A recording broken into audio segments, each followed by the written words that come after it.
Minuto do Cérebro, por Otávio Pontes Neto.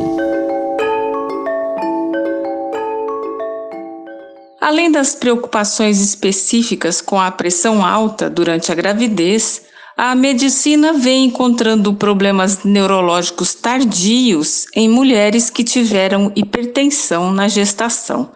É isso mesmo, professor Otávio? A doença hipertensiva específica da gestação é uma das complicações mais frequentes na gestação e constitui no Brasil uma das primeiras causas de morte materna, principalmente quando se instala nas suas formas mais graves, como a eclâmpsia e a síndrome HELP. A incidência, de acordo com dados do Ministério da Saúde, pode alcançar 5 a 10% das gestações com taxa de mortalidade que alcançam 20%. Estudos recentes têm mostrado que a doença hipertensiva específica da gravidez também pode apresentar complicações neurológicas tardias. Em um estudo recente publicado na revista Neurology, pesquisadores da Holanda e dos Estados Unidos investigaram a associação entre transtornos hipertensivos da gravidez e comprometimento cognitivo em mulheres 15 anos após a gravidez. Como foi esse estudo e quais os resultados? Esse estudo, que foi realizado em um coorte de mulheres que são seguidas e acompanhadas após a sua gravidez, avaliou com testes cognitivos o desempenho de mulheres que tiveram doença hipertensiva específica da gravidez, comparada com aquelas que tiveram uma gravidez normotensiva. E os pesquisadores encontraram que mulheres que apresentaram doença hipertensiva específica da gestação tinham um desempenho cognitivo um pouco abaixo do esperado, sobretudo em termos de memória operacional e de aprendizado verbal 15 anos após a sua gravidez.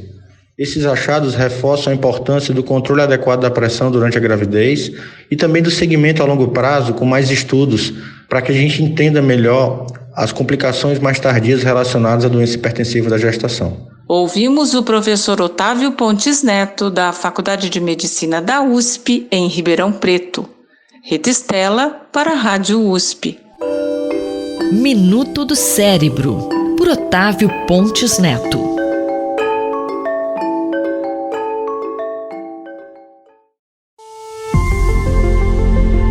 Decodificando o DNA, com Maiana Zates. Na primeira coluna deste ano, a professora Maiana Zates comenta sobre uma pesquisa em desenvolvimento no Centro do Genoma. O estudo avaliou o aparecimento de doenças raras em casais com algum grau de parentesco. Hoje é a minha primeira coluna de 2021 e eu queria começar desejando a todos um ano melhor, com muitas vacinas. Não deixe de se vacinar assim que chegar a sua vez. Ao nos vacinarmos, protegemos não só a nós mesmos, mas também a todos que estão ao nosso redor. Só a vacinação em massa permitirá interromper a transmissão desse vírus assassino. E como só se fala do coronavírus, acho importante comentar que, embora a nossa equipe no Centro do Genoma esteja trabalhando em projetos relacionados com o SARS-CoV-2, também temos outras linhas de pesquisas que poderão dar frutos mais adiante, assim que a pandemia for controlada. Uma delas, que foi desenvolvida pela aluna de pós-doutorado Thalita Figueiredo, em colaboração com o Salk Institute em São Diego, foi publicada na prestigiosa revista Molecular Psychiatry no final do ano passado. Professora, como foi a pesquisa? Thalita tem pesquisado famílias da Paraíba que têm alto grau de consanguinidade. E isso favorece o aparecimento de doenças recessivas raras, isto é, causadas por genes com mutações relativamente raras e que aparecem nos dois membros do casal justamente por serem consanguíneos. Explicando melhor, todos nós somos portadores de genes recessivos com mutações patogênicas que em dose única não causam nenhum problema, mas se o pai e a mãe forem ambos portadores de um mesmo gene recessivo com mutação, há um risco de um descendente desse casal receber essa mutação em dose dupla e manifestar o problema. E se for uma mutação rara, é muito mais provável que pessoas da mesma família, por exemplo, um casal de primos, sejam portadores de mutações nesse gene do que um casal não aparentado. Por isso que o casamento de primos não é recomendado. Mas voltando à pesquisa da Thalita, o que ela descobriu? Ela estava pesquisando casos casos de famílias com afetados por deficiência intelectual e numa só família consanguínea, 4 dos 10 filhos tinham, além de deficiência intelectual grave, quadros psiquiátricos como alucinação, mania de perseguição e comportamento repetitivo. E o primeiro passo era descobrir qual era a mutação que causava essa patologia. E descobriu-se que era um gene ainda não conhecido, chamado de IMPA1, e o trabalho foi publicado em 2012. O próximo passo era descobrir o que esse gene faz, por que ele causa déficit intelectual. E para isso, valemos-nos da técnica de reprogramação celular. A partir do sangue ou de amostras de pele, foi possível derivar no nosso laboratório do Centro do Genoma neurônios desses afetados e compará-los com membros não afetados da mesma família. E pesquisando esses neurônios, Thalita descobriu que nos afetados havia deficiência de uma enzima chamada de inositol, e isso causava a morte prematura dos neurônios.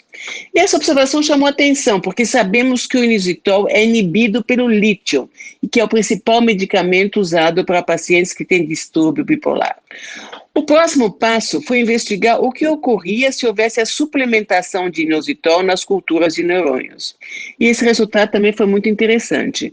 Com a adição do inositol, houve uma melhora muito grande na formação de novos neurônios, que passou de 20% para 80%, o que abre a perspectiva de um provável tratamento para essa doença rara. É claro que são necessários mais testes que confirmem isso, mas seria possível fazer a suplementação de inositol um pouco antes da mulher ficar grávida, para que não haja um problema tão grave na neurogênese. Infelizmente, em indivíduos adultos com essa doença rara, isso não deverá ter efeito porque já são células maduras. Outras questões interessantes, que serão a continuação dessa pesquisa, foi a observação de um aumento de casos de esquizofrenia nessa mesma família. Seria uma manifestação mais leve da deficiência dessa mesma via metabólica? E qual é a relação entre inositol e lítio, usado no tratamento do distúrbio bipolar? Esse é o fascínio da pesquisa científica. Para cada pergunta respondida, abre-se um leque de novas questões, e tentar entendê-las é que move os cientistas. A professora Maiana Zatz conversou comigo, Fabiana Marissa. Decodificando o DNA, com Maiana Zatz.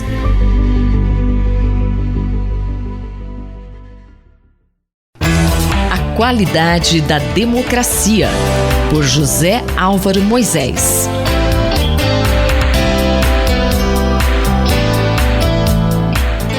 Professor José Álvaro Moisés. No dia 1º de fevereiro ocorreram as eleições para a presidência da Câmara e do Senado Federal. O que é que esse processo revela sobre a condução do governo de Jair Bolsonaro?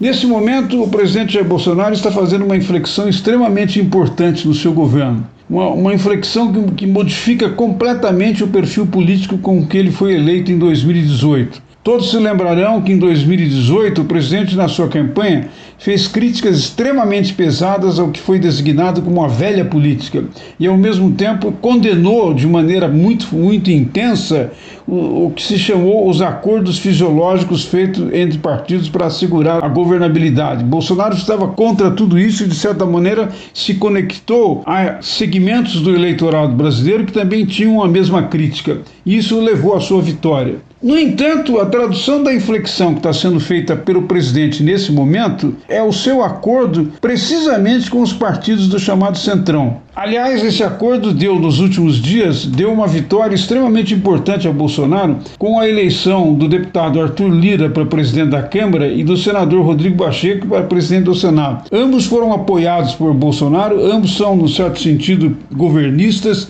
embora deem alguma indicação de que querem assegurar a sua independência em relação ao executivo. Isso não está inteiramente claro e, de certa forma, é a questão que vai se colocar nos próximos meses e nesses próximos 2 anos antes das eleições de 2022.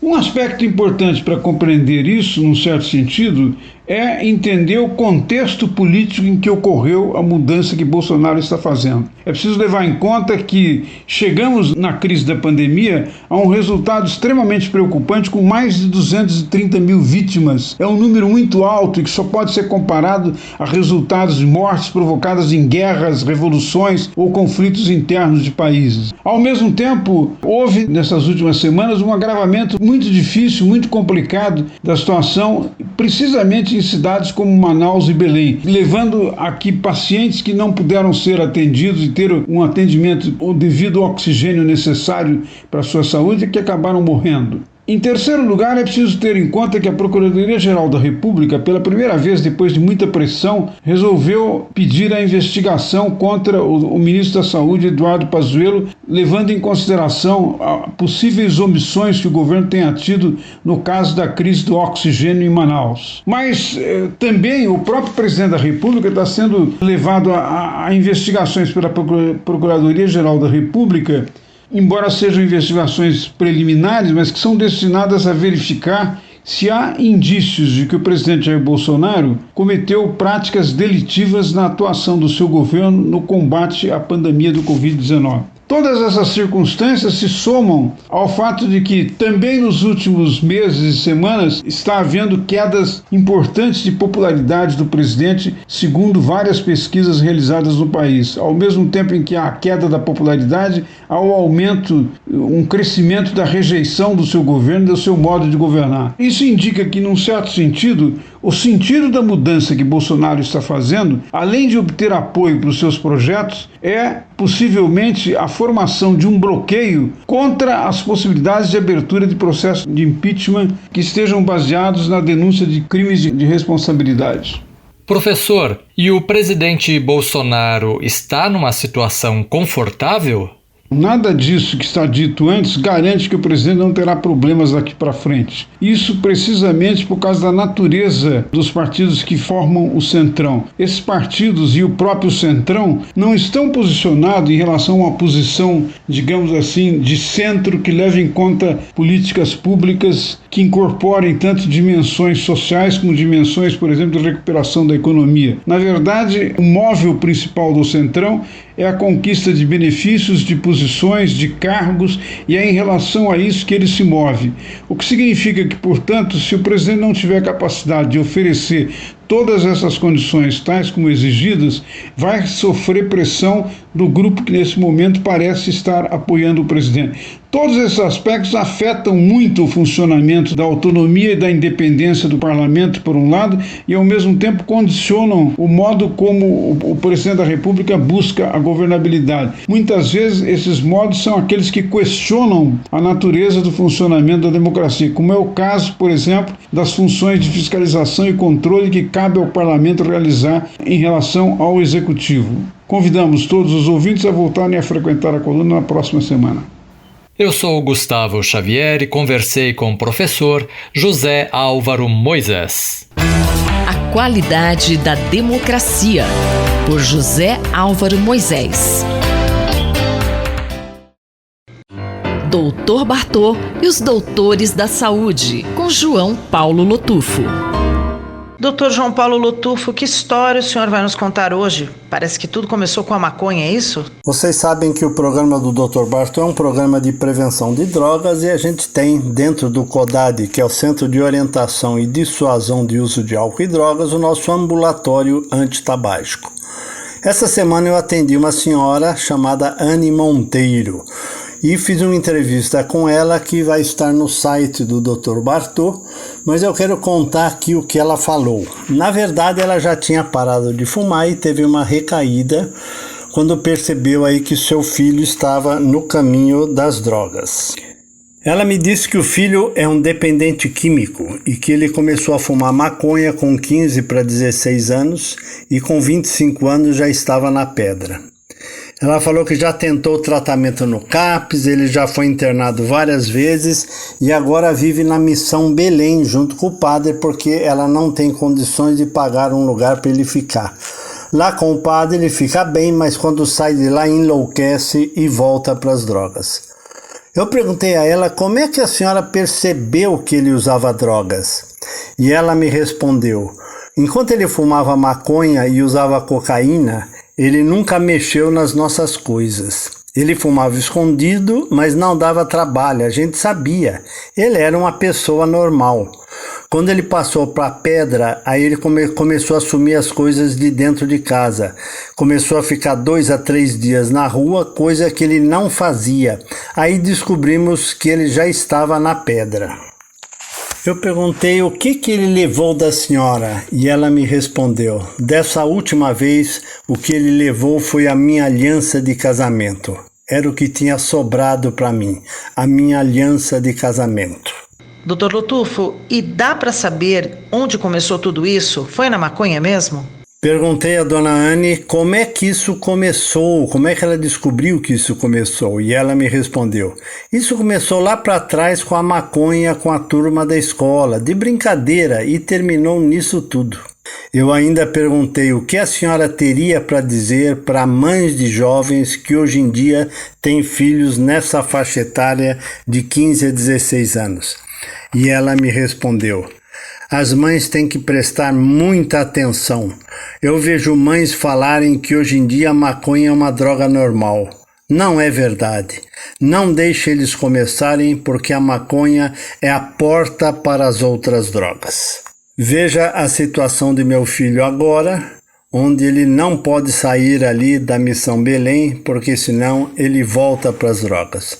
Tudo começou com a maconha. E ela repetiu: a maconha realmente é a porta para as outras drogas. Esse depoimento vai estar no site do Dr. Bartô nessa semana. É só abrir o www.drbartô.com.br e a gente vê a tristeza de uma mãe que percebeu muito tarde o caminho que o seu filho tinha tomado. E hoje está sendo muito difícil ele sair dessa vida. Mas a sua palavra, não deixem eles começarem, porque a maconha é a porta para as outras drogas, ficou gravada aqui na minha mente e isso estou repassando para vocês.